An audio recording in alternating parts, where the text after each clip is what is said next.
नमस्कार साथियों, मैं विवेक आप सभी का आपके अपने YouTube चैनल एजुकेशनल हब में हार्दिक स्वागत करता हूं। साथियों, आज हम अपने इस वीडियो में वीर बहादुर सिंह पूर्वांचल विश्वविद्यालय जौनपुर के बीएड के प्रथम सेमेस्टर के पाठ्यक्रम की चर्चा करेंगे, जो हमारे नवप्रवेशित छात्राध्यापक और छात्राध्यापिकाओं के लिए बहुत ही महत्वपूर्ण सिद्ध होगा।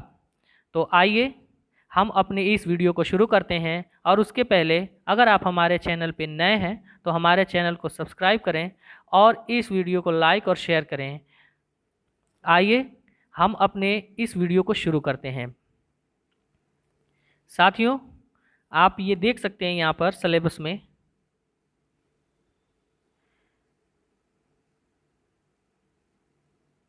कि हमारे प्रथम सेमेस्टर में यहाँ पर ये हमारा वीर बहादुर सिंह पूर्वांचल यूनिवर्सिटी का प्रथम सेमेस्टर का ये सिलेबस है, जिसमें हमारे कुल 4 कोर पेपर्स होते हैं। साथियों देखिए, यहाँ पर पहला जो हमारा पेपर है,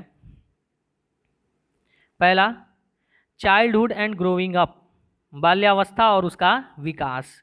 इसके लिए 90 नंबर यहाँ पर निर्धारित किए गए हैं और साथ ही 10 नंबर इंटरनल मार्क्स निर्धारित किए गए हैं। साथियों, उसके बाद आप देख सकते हैं सेकंड पेपर हमारा जो है कंटेम्प्रेरी इंडिया एंड एजुकेशन, यानी समसामयिक भारत में शिक्षा।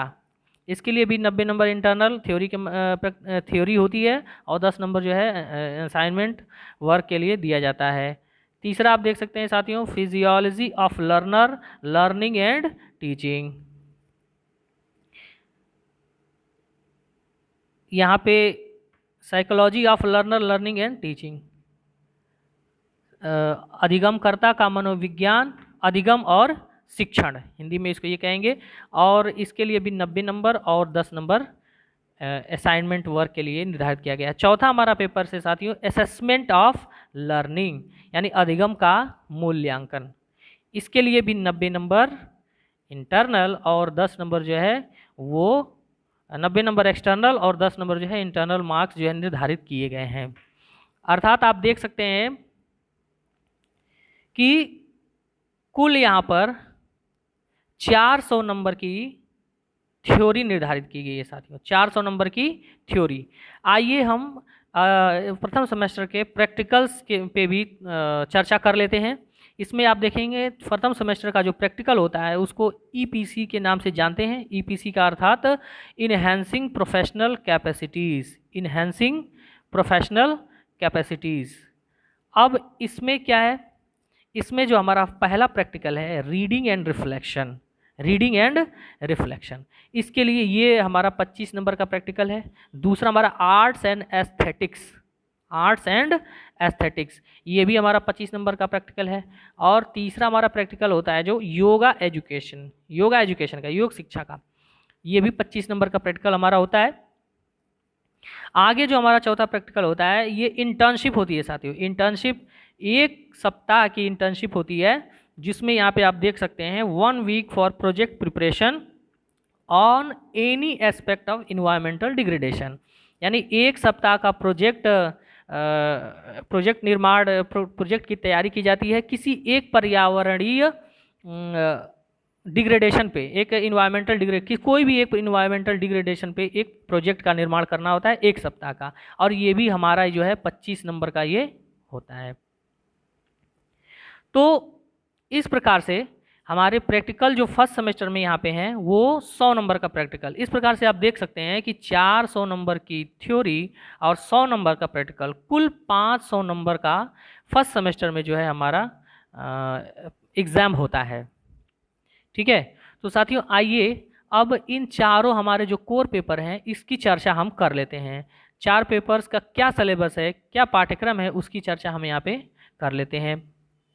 तो साथियों आप देख सकते हैं यहाँ पर कि फर्स्ट पेपर हमारा जो है childhood and growing up, childhood and growing up, जिसको हिंदी में क्या कहेंगे, बाल्यावस्था और उसका विकास। इसमें कुल 4 यूनिट हैं। 4 यूनिट में जो हमारा फर्स्ट चैप्टर है साथियों, 4 यूनिट में जो हमारा फर्स्ट चैप्टर है वो है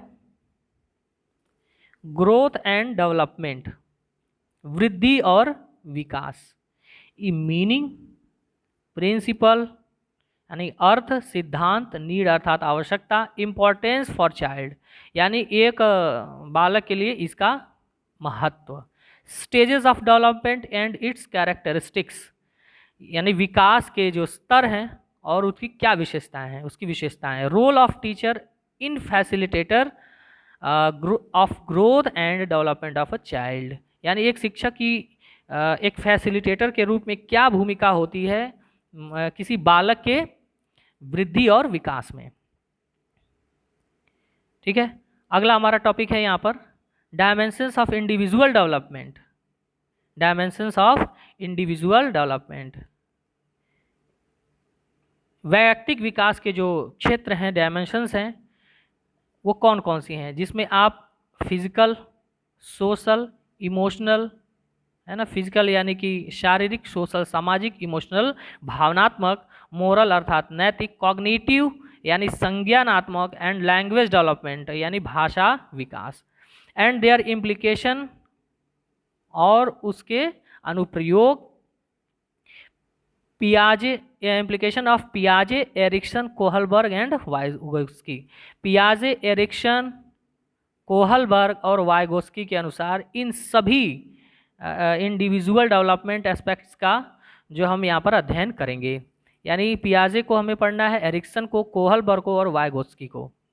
ठीक है साथियों, अगला हमारा टॉपिक होता है the effect of difference agency on development of a child. The effect of different agencies on development of a child यानी एक बालक के विकास में भिन्न भिन्न प्रकार की जो संस्थाएं हैं, एजेंसियां हैं, उनका क्या प्रभाव पड़ता है उन पर। जैसे कि सोशल एक एजेंसी हमारी होम, हमारा घर, हमारा विद्यालय, स्कूल, नेबरहुड हमारा पड़ोस, हमारी कम्युनिटी, समुदाय, इंटरफेस बिटवीन होम, ठीक है, कम्युनिटी एंड स्कूल, समुदाय और विद्यालय, इन सभी में संबंध और इन सभी का बालक पर पड़ने वाला प्रभाव, इसका अध्ययन करेंगे। आगे बढ़ते हैं और हमारी सेकेंड यूनिट जिसमें हम पढ़ेंगे dynamic understanding process of dynamic social maturity. Understanding process of dynamic social maturity, ठीक है। इसके अंतर्गत हम पढ़ेंगे यहाँ पर challenges to peace by increasing stress, अर्थात तनाव को कम करने के लिए शांति किस प्रकार से महत्वपूर्ण है। कॉन्फ्लिक्ट्स अर्थात विवाद, क्राइम्स अपराध, टेररिज्म आतंकवाद, violence and war resulting in poor quality of life, अर्थात हमारे जीवन में जो भी इनका प्रभाव होता है, हमारे तनाव का, विवाद का, अपराधों का, आतंकवाद का, वायलेंस का और युद्धों का क्या हमारे बुरे जीवन का क्या प्रभाव पड़ता है, ये इसको हम देखेंगे इसमें। How to do group and social conflicts influence school system and nature of culture of peace, अर्थात जो हमारे सोशल कॉन्फ्लिक्ट्स हैं, हमारे सामाजिक जो विवाद हैं, उनका क्या हमारे स्कूल सिस्टम पर क्या प्रभाव पड़ता है, उसको हम इस टॉपिक के अंतर्गत देखेंगे। अगला हमारा है educational and social change. Educational and social change यानी कि शैक्षिक और सामाजिक परिवर्तन। एजुकेशनल एंड सोशल चेंज, शैक्षिक और सामाजिक परिवर्तन, इसका मीनिंग, अर्थ, एम अर्थात लक्ष्य, challenges to education in promoting the desire for social change, अर्थात एजुकेशन का हमारी इच्छा के अनुसार जो सामाजिक परिवर्तन होता है उसमें शिक्षा का क्या रोल है, क्या भूमिका है, इसको हम देखेंगे। अब अगला टॉपिक हमारा है इक्वलाइजिंग एजुकेशन अपॉर्चुनिटीज़, अर्थात शैक्षिक अवसरों की समानता। शैक्षिक अवसरों की समानता किस प्रकार से हो सकती है, उसको हम देखेंगे इस टॉपिक के अंतर्गत। आप देख सकते हैं शैक्षिक समानता के लिए कॉन्स्टिट्यूशनल प्रोविजंस, संविधान में कौन कौन से प्रोविज़न जो है निर्धारित किए गए हैं। Role of school and community, यानी कि सामाजिक शैक्षिक अवसरों की समानता के लिए स्कूल और कम्युनिटी का क्या महत्व है। How do increase education opportunities eight primary and secondary level, प्राथमिक और माध्यमिक स्तर पर शिक्षा की अवसरों को किस प्रकार से बढ़ाया जाए। इस प्रकार से अगला हमारा यूनिट आता है emergence of person and identity, understanding identity formation, emergence of multiple identities in formation of a person placed in various social institutional context, the need for inner coherence, managing conflicts and identities. इसको हम अर्थात हम इस topic के अंतर्गत ये देखने वाले हैं कि एक व्यक्ति और उसकी पहचान का उद्भव किस प्रकार से होता है एक समाज में, ठीक है, और उसकी पहचान की समझ और मल्टीपल आइडेंटिटीज़ क्या होती है, और उसमें समाज और किसी संस्था के संदर्भ में किसी व्यक्ति की पहचान किस प्रकार से उभरती है या उसका उद्भव किस प्रकार से होता है। उसके अंतर्गत हम देखेंगे determinants of identity formation in individual group, यानी भिन्न भिन्न individual group, various type of individual groups में जो है किस प्रकार से पहचान का निर्माण होता है। सोशल कैटेगरीज, समाज के जो कैटेगरियां हैं, जो वर्ग हैं, सच एज कास्ट, जातियां, क्लास, है ना, gender, religion, language and age, ठीक है। उसके बाद अगला topic the influence of poor group to media message, technology and globalisation on identity formation. Identity formation में जो वैश्वीकरण, ग्लोबलाइजेशन और तकनीक का क्या महत्व है उसको यहाँ पे देखेंगे। आगे चौथी यूनिट पे चलते हैं हम। चौथी यूनिट के अंतर्गत साथियों हम देखेंगे यहाँ पर कि एजुकेशन एंड डेमोक्रेसी, शिक्षा और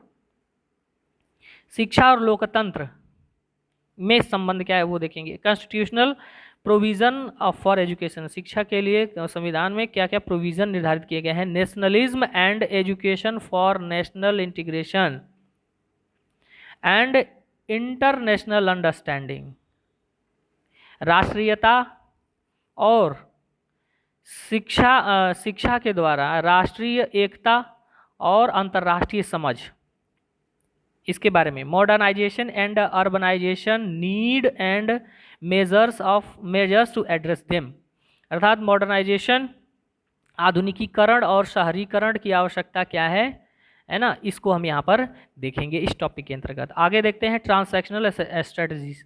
अच्छा, ये हमारा जो है यहाँ पे ये हमारा चौथी यूनिट है, ठीक है।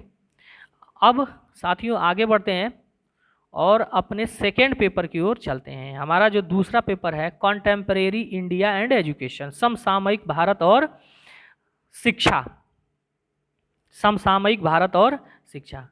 इसमें जो हमारा फर्स्ट यूनिट है, इसमें आप देख सकते हैं फर्स्ट यूनिट हमारा यहाँ पर normative vision of Indian education, यानी कि भारत में जो शिक्षा के मानक हैं उसको हमें यहाँ पर अध्ययन करना है। तो normative orientation of Indian education, है ना, यानी भारतीय शिक्षा का जो अभिविन्यास है, मानक अभिविन्यास किस प्रकार से है। अ हिस्टोरिकल इंक्वायरी, अर्थात हम एक ऐतिहासिक परीक्षण भी करेंगे भारतीय शिक्षा का। उसके बाद आगे देखेंगे यहाँ पर constitutional provisions on constitutional provisions of education that reflect national ideals, यानी कि सामाजिक जो हमारा समाज है, हमारा देश है, उसमें जो आइडियल्स के रूप में संवैधानिक जो प्रावधान किए गए हैं, शिक्षा के लिए उसको देखेंगे। Democracy, equality, liberty, secularism and social justice, इन सभी टॉपिक्स के बारे में हम इसमें देखेंगे, है ना। डेमोक्रेसी लोकतंत्र, इक्वालिटी समानता, लिबर्टी सेक्युलरिज्म और सोशल जस्टिस सामाजिक न्याय। आगे बढ़ते हैं। और India as a involving nation, India as a evolving nation, भारत एक उभरते हुए देश के रूप में state, vision, nature and silent features यहाँ पे। और democratic and secular policy, federal structure, लोग जो हमारा फेडरल स्ट्रक्चर है, लोकतांत्रिक ढांचा, इम्प्लीकेशन ऑफ एजुकेशनल सिस्टम, और इन सभी का शिक्षा में इम्प्लीकेशन क्या है, किस प्रकार से लागू किया जाता है ये। AIIMS and purpose of education, लक्ष्य और उद्देश्य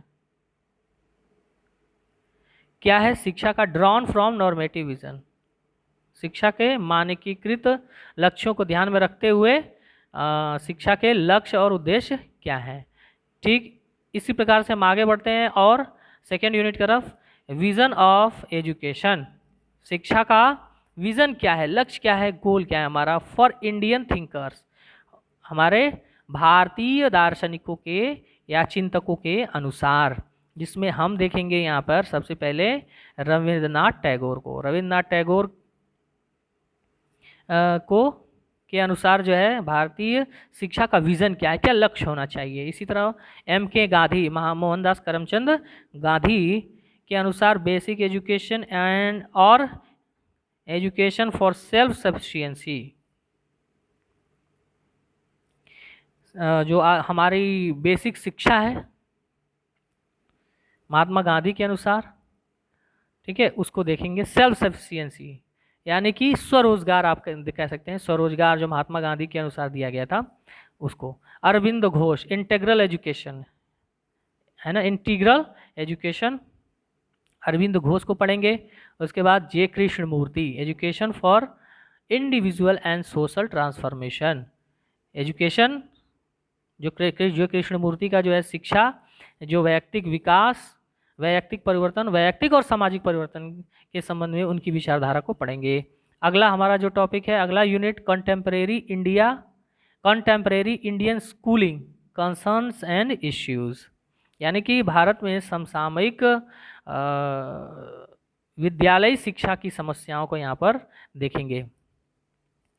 इसमें जो है सबसे पहले आप देख सकते हैं universalisation of school education, right to education and universal access, जिसके अंतर्गत आप देख सकते हैं यहाँ पे इश्यूज ऑफ अ यूनिवर्सल है ना enrolment, universal retention, universal success. अगला issues of quality and equity, गुणवत्ता और समानता में क्या क्या समस्याएं हैं उसको देखेंगे। आगे हम देखते हैं the above to be discuss with specific references to physical, economic, social and cultural access, यानी उपरोक्त बिंदुओं पे जो है हम चर्चा करेंगे किसके संदर्भ में, तो फिजिकल यानी शारीरिक, इकोनॉमिक आर्थिक, सोशल सामाजिक एंड कल्चरल एक्सेस यानी हमारा जो सांस्कृतिक ढांचा है उसके संदर्भ में, particularly to girl child and weaker section as well as differently abled children, यानी विशेष रूप से हम जो बालिकाएं हैं और जो हमारा वीकर सेक्शन है, जो हमारा कमजोर तबका है समाज का, और डिफरेंटली एबल अर्थात विकलांग, दिव्यांग बालकों के लिए। आगे बढ़ते हैं। इक्वालिटी ऑफ एजुकेशनल अपॉर्चुनिटीज, अर्थात सामाजिक अवसरों, शैक्षिक अवसरों की समानता के बारे में इस टॉपिक के अंदर पढ़ेंगे, जिसमें आप देख सकते हैं यहाँ पर meaning of equality and constitutional provision, यानी एक समानता का अर्थ और उसके लिए एक संवैधानिक प्रावधान। Prevailing nature and forms of inequality, सामाजिक असमानता के रूप, including dominant and minor groups and related issues, यानी डोमिनेंट ग्रुप और जो हमारे छोटे समूह हैं उनको, उनसे रिलेटेड, उनसे संबंधित जो है समस्याएं, उनको हम यहाँ पे देखेंगे। Equality in schooling, inequality in schooling, यानी कि विद्यालयी असमानता, विद्यालयों में क्या है असमानता। Public private schools, public private schools के बारे में, रूरल अर्बन स्कूल, ग्रामीण और शहरी विद्यालयों के बारे में। सिंगल टीचर स्कूल्स, यानी एक शिक्षक वाले विद्यालयों के बारे में। And many other forms of inequalities in school system and the processes leading the disparities. ठीक है, आगे बढ़ते हैं।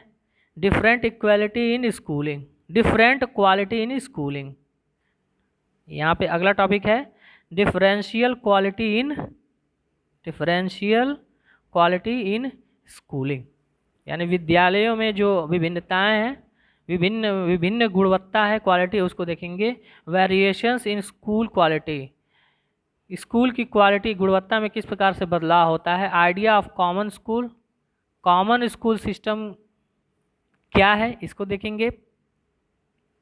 उसके बाद right to education bill and its provision, शिक्षा का अधिकार, शिक्षा का अधिकार बिल है और इसका प्रावधान क्या है, इसको देखेंगे।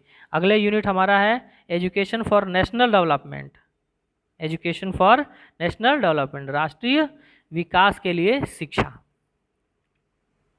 इसके अंतर्गत साथियों एजुकेशन कमीशन 1964 एंड 1966, इसको यहाँ पे देखेंगे। एजुकेशन कमीशन, शिक्षा आयोग के बारे में, जो कि हमारा कोठारी आयोग है। Emerging trends in interface between, जो इमर्जिंग ट्रेंड्स हैं हमारे, उसको देखेंगे, जिसके अंतर्गत हमें political process in and education, जो राजनीतिक प्रक्रिया है शिक्षा में, उसको इकोनॉमिक डेवलपमेंट्स एंड एजुकेशन, आर्थिक विकास और शिक्षा, socio cultural changes and education, सामाजिक सांस्कृतिक परिवर्तन और शिक्षा। तो इस प्रकार से हमारा ये चौथी यूनिट जो है कंप्लीट हो जाती है। आइए साथियों, फर्स्ट सेमेस्टर का जो चौथा पेपर है हमारा, थर्ड पेपर जो है, फर्स्ट सेमेस्टर का जो थर्ड पेपर है, psychology of learning and teaching, अधिगमकर्ता का मनोविज्ञान, अधिगम और शिक्षण, इसको देखते हैं। इसमें जो हम, ये भी 4 यूनिट्स में है, डिवाइड है। तो पहला यूनिट हमारा लर्नर एज डेवलपिंग इंडिविजुअल, एक अधिगमकर्ता एक विकासशील व्यक्ति के रूप में किस प्रकार से होता है, उसको इस यूनिट में हम देखेंगे, जिसमें आप देख सकते हैं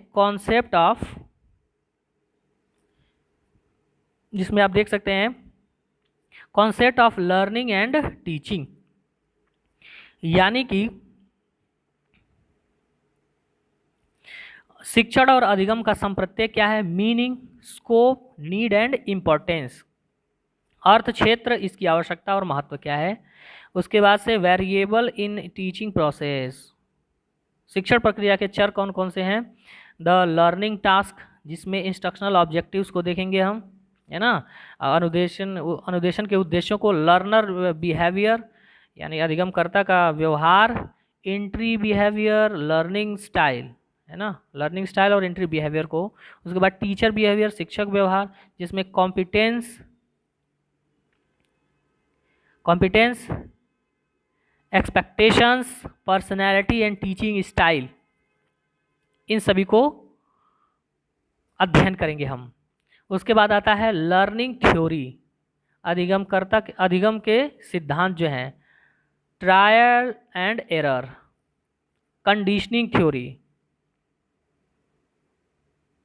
trial and error theory, conditioning theory, trial and error, त्रुटि और प्रयास जो है उसको, कंडीशनिंग थ्योरी जो कि हमारा आईपी पावलॉव का है, क्लासिकल एंड ओपेरेंट, ठीक है ना, शास्त्रीय अनुबंधन, ये जो हमारा बीएफ स्किनर और आईपी पावलॉव का, एंड सोशल लर्निंग, सामाजिक अधिगम, कॉग्निटिव थ्योरी जीन पियाजे का संज्ञानात्मक विकास का, जिसमें insightful learning and information processing model, इसको देखेंगे हम। ठीक है, आगे बढ़ते हैं। Role of learner in learning situation, अधिगम वातावरण में अधिगमकर्ता का भूमिका क्या होता है। Role of teacher in teaching learning situation, शिक्षण अधिगम की वातावरण में शिक्षक की क्या भूमिका होती है। ट्रांसमीटर ऑफ नॉलेज, एक ज्ञान के प्रवाहकर्ता। मॉडल फैसिलिटेटर, नेगोशिएटर एंड को लर्नर, इन सभी के बारे में अध्ययन करेंगे। आगे बढ़ते हैं, यूनिट 2 के अंतर्गत चलते हैं, देखते हैं यूनिट 2 में क्या है। यूनिट 2 में डेवलपमेंट एंड लर्निंग, आप देख सकते हैं विकास और अधिगम में संबंध हम देखेंगे। तो इसके अंतर्गत यहाँ पे आप देख सकते हैं meaning and principle development, relationship between development and learning, यानी अर्थ, सिद्धांत विकास के अर्थ, उसके सिद्धांत, relationship between development and learning,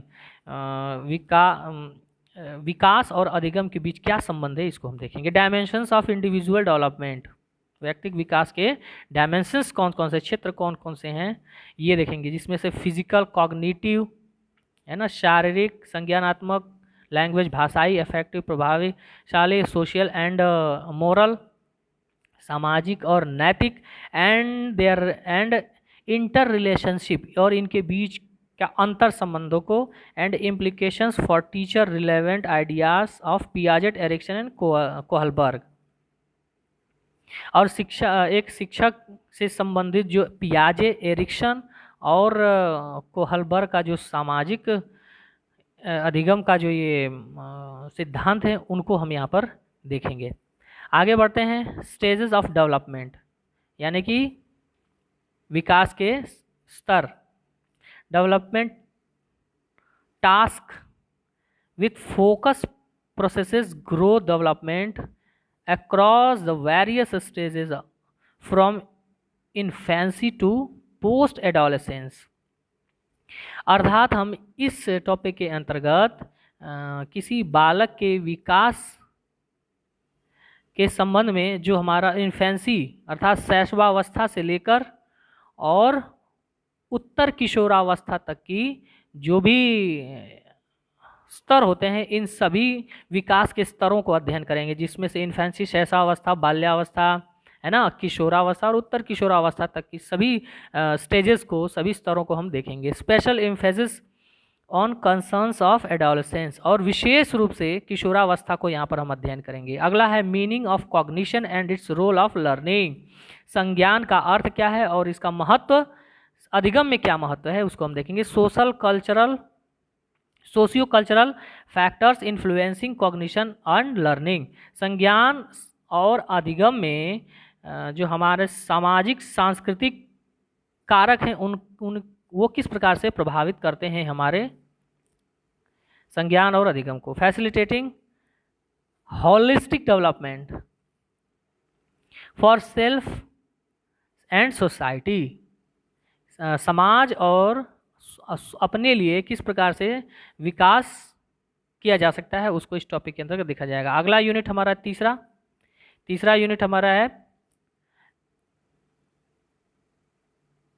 तीसरा यूनिट मेंटल प्रोसेसेस ऑफ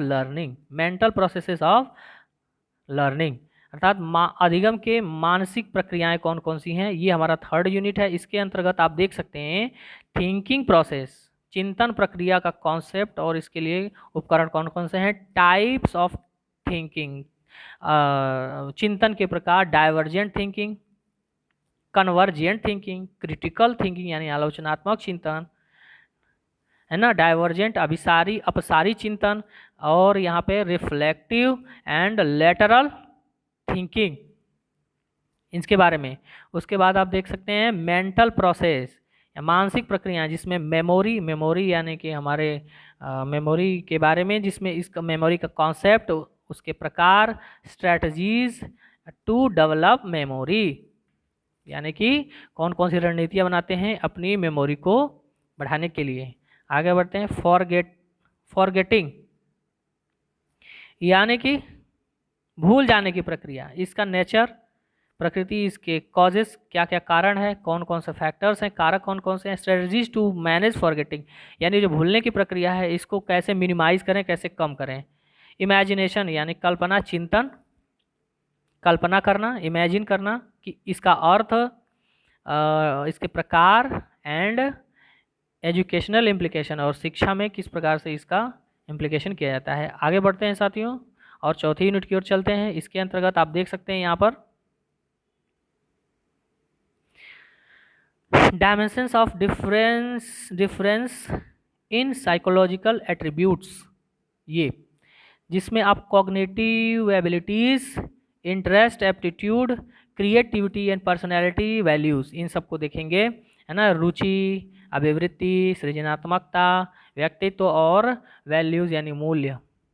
आगे बढ़ते हैं और देखते हैं यहाँ पे यहाँ पे understanding learner from multiple intelligence perspective with the focus genders theory of multiple intelligence, है ना।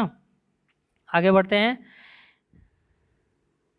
Implication for teaching learning in light of changing concept intelligence including emotional intelligence, यानी कि हम इसमें जो है इमोशनल इंटेलिजेंस को देखते हुए यहाँ पर implication for teaching learning in light of changing concept of intelligence, बुद्धि का जो बदलता हुआ स्वरूप, इसके अंतर्गत जो हमारा इमोशनल एंड जो भावनात्मक बुद्धि है उसको देखेंगे। आगे बढ़ते हैं साथियों और अगला डिफरेंसेस यहाँ पे differences in learner based on socio culture context, यानी कि अधिगमकर्ता का सामाजिक सांस्कृतिक संदर्भ में किस प्रकार से भिन्नताएं होती हैं। Impact of home language of learner, impact of home language of learner and language of instruction, impact of individual cultural capital of learners, ये। उसके बाद आगे understanding differences based on a range of cognitive abilities,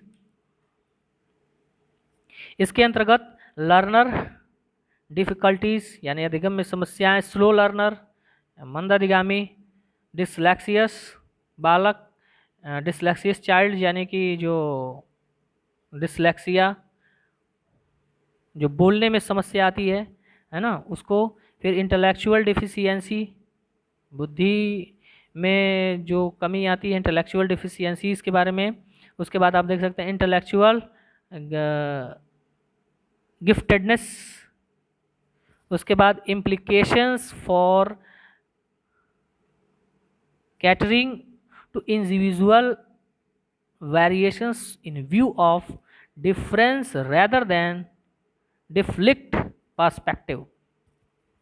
तो इस प्रकार से साथियों हमारा ये जो है थर्ड पेपर जो है हमारा यहाँ पर, उसका पाठ्यक्रम का सिलेबस जो है कंप्लीट होता है। आगे बढ़ते हैं और हमारा अगला जो फोर्थ पेपर, हमारा जो फर्स्ट सेमेस्टर का फोर्थ पेपर है, उसको देख लेते हैं। तो साथियों ये हमारा अगला जो है फर्स्ट सेमेस्टर का जो ये पेपर है, इसमें आप देख सकते हैं असेसमेंट ऑफ लर्निंग यानी अधिगम का मूल्यांकन। इसके अंतर्गत फर्स्ट यूनिट में हम देख सकते हैं कॉन्सेप्ट ऑफ असेसमेंट, यानी मूल्यांकन का जो कॉन्सेप्ट है वो क्या है, टेस्टिंग एंड इवैल्यूएशन, मूल्यांकन और परीक्षण में क्या अंतर है। उसके बाद स्केल ऑफ असेसमेंट, मापन के जो स्केल्स हैं, मूल्यांकन की जो स्केल हैं जो हमारे, उसको देखेंगे, जिसमें nominal, ordinal, interval and ratio scale, नामित, क्रमित, अंतरित और आनुपातिक स्तर मूल्यांकन के, इनको देखेंगे। डिस्क्रीट एंड कॉन्टिन्यूअस वेरिएबल, सतत और असतत चरों के बारे में। Criterion and norm references test, मानक संदर्भित और निकट संदर्भित परीक्षणों के बारे में। आगे बढ़ते हैं। उसके बाद आता है हमारा क्वालिटीज ऑफ टेस्ट। टेस्ट किसी परीक्षण की गुणवत्ता के संदर्भ में चीज़ों को ध्यान करें, जिसमें रिलायबिलिटी, वैलिडिटी एंड नॉर्म्स, विश्वसनीयता, वैधता और मानक। आगे बढ़ते हैं सेकेंड यूनिट में। सेकेंड यूनिट के अंतर्गत अचीवमेंट टेस्ट, यानी उपलब्धि परीक्षण में construction of standardised achievement test, एक मानक उपलब्धि परीक्षण का कंस्ट्रक्शन, निर्माण कैसे करते हैं उसको। असेसमेंट ऑफ इंटेलिजेंट, यानी बुद्धि का मापन। कॉन्सेप्ट ऑफ इंटेलिजेंस, बुद्धि, मानक बुद्धि का संप्रत्यय। बिने टेस्ट के बारे में। कॉन्सेप्ट ऑफ आईक्यू, है ना, आईक्यू का जो संप्रत्यय है उसको देखेंगे। इंडिविजुअल ग्रुप टेस्ट, वैयक्तिक और सामूहिक बुद्धि परीक्षण। टेस्ट एडमिनिस्ट्रेशन एंड स्कोरिंग, जो टेस्ट का एडमिनिस्ट्रेशन करते हैं हम उसको, और स्कोरिंग।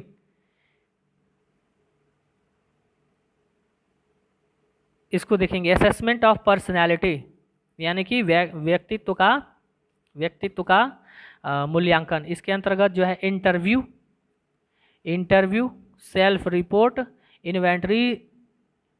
इन्वेंटरीज, है ना, रेटिंग स्केल्स, प्रोजेक्टिव टेक्निक्स, है ना, रेटिंग स्केल और प्रोजेक्टिव टेक्निक्स, ये सब जो व्यक्तित्व के मापन के जो टूल्स हैं उसको हम यहाँ पे देखेंगे। फिर थर्ड यूनिट में आप देख सकते हैं यहाँ पर न्यू ट्रेंड्स इन इवैल्यूएशन, जो इवैल्यूएशन है, मूल्यांकन है, उसमें जो नए ट्रेंड्स आए हैं उनको, जिसमें आप देख सकते हैं ग्रेडिंग प्रणाली, सेमेस्टर प्रणाली, कंटिन्यूअस इंटरनल असेसमेंट, सतत आंतरिक मूल्यांकन, question bank, use of computer and evaluation, यानी कि मूल्यांकन में कंप्यूटर के उपयोग। एग्जामिनेशन रिफॉर्म्स एफर्ट्स, यानी परीक्षा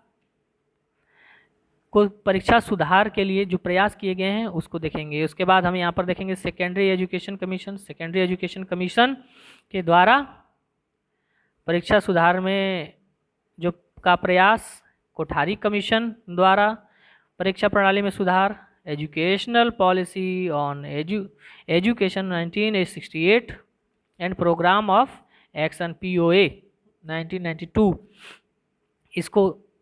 इसके द्वारा परीक्षा प्रणाली में सुधार। नेशनल कैरिकुलम फ्रेमवर्क NCF 2005 के द्वारा डेवलप फॉर स्कूल एजुकेशन, इसके द्वारा जो परीक्षा प्रणाली में सुधार किया गया है उसको। National fact group, national focus group, position paper on examination reforms. ठीक है, उसके बाद आगे बढ़ते हैं। हमारे चौथी यूनिट की तरफ। चौथा यूनिट हमारा है एजुकेशनल स्टैटिस्टिक्स, यानी शैक्षिक सांख्यिकी के बारे में, जिसके अंतर्गत measurement of central tendency from group and ungrouped data uses statistics, जिसमें हम पढ़ेंगे सेंट्रल टेंडेंसी, माध्य, माध्यिका, बहुलक, मीन, मीडियन, मॉड के बारे में। ठीक है, उसके बाद हमारा अगला है measures of variability. Measures of variability, जिसके अंतर्गत हम रेंज यानी प्रसार, क्वार्टाइल डेविएशन, चतुर्थक विचलन, स्टैंडर्ड डेविएशन, मानक विचलन, इंटरप्रिटेटिंग मेजरमेंट को इंटरप्रिटेट कैसे करते हैं वो। आगे बढ़ते हैं। उसके बाद आप देख सकते हैं अगला हमारा है characteristics of normal probability curve, characteristics of normal probability curve, सामान्य प्रायिकता वक्र की विशेषताएं, परसेंटाइल एंड परसेंटाइल रैंक्स, प्रतिशतांक और प्रतिशत क्रमांक, इसके बारे में rank correlation and significance in education, rank correlation और इसका शिक्षा में महत्व, स्टैंडर्ड स्कोर, मानक प्राप्तांकों के बारे में देखेंगे जिसमें Z score, T score, stanine score, ये 3 स्कोर्स के यानी 3 प्राप्तांकों के बारे में यहाँ पर देखेंगे। इस प्रकार से दोस्तों देखिए हमारा बीएड वीर बहादुर सिंह पूर्वांचल विश्वविद्यालय के बीएड के प्रथम सेमेस्टर का सिलेबस हमने यहाँ पर डिस्कस किया है, जो कि आपके लिए बहुत ही महत्वपूर्ण सिद्ध होगा। साथियों, इसी के साथ हम अपने इस वीडियो को समाप्त करते हैं और आशा करते हैं कि आप इस वीडियो को शेयर लाइक करेंगे और हमारे चैनल को सब्सक्राइब करेंगे। इस प्रकार की इन्फॉर्मेशन आपको हमारे चैनल द्वारा मिलती रहेगी। तब तक के लिए आपका बहुत बहुत धन्यवाद। नमस्कार।